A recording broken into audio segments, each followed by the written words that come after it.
Okay, so this is going to be part of an interview. I'm not going to show who I'm interviewing, but this is a person who's almost 15 years old, and they're teaching you. What do they teach you in school? The definition of what?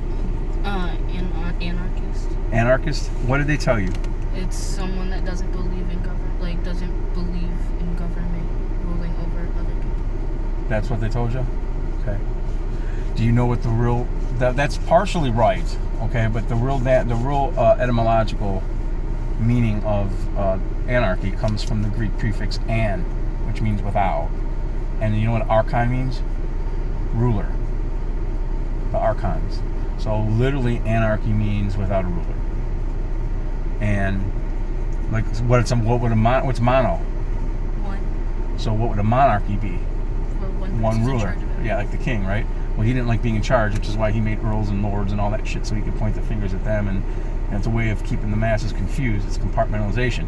That's what the government does. So they're partially right, but all anarchy really means is without a ruler. And people will often say, well, we can't trust humans. I don't trust humanity. I don't trust other people. Because people can be bad, right? So people need to be governed. I've heard cops say that. And as I started to awaken a little bit more, okay, so if people need to be governed. Now, keep in mind, I'm talking to a 15-year-old in high school. And she's an intelligent 15-year-old also.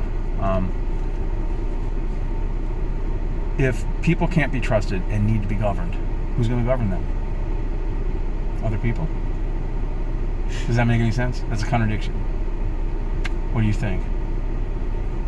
Any opinion you give me is not wrong. It's just an opinion. I don't know. But they are telling you that anarchist means it's just people. They're telling you what it is as a sort of as like an adjective. It's people that don't like government ruling them. So let me ask you a question. I know how I felt when I was in school and you had to raise your hand to go to the bathroom and shit like that. When you're at school, doesn't it feel like you're in jail for 8 hours with teachers? Sometimes not in high school, but think about when you're younger, you're being ruled to a certain point. Do you like that? Do you like even having an awesome dad, for instance, tell you to do something? No, right? Okay, so what's the number one thing we think to ourselves? You're not the boss of me. Right? We have free will to do what we want, as long as what? We're not hurting anyone, right? We can do whatever we want as long as we're not hurting anybody. So they're only partially right with that definition, because which means they're wrong. Anarchy literally just means without a ruler, which means there's no rulers and no servants, no masters, no slaves. Okay, so passing it on to the kids, that's important to do. And I guess this is going to be a quick afternoon, coffee rant or whatever, Jeep rant or whatever. Peace out, guys. Till next time, stay safe.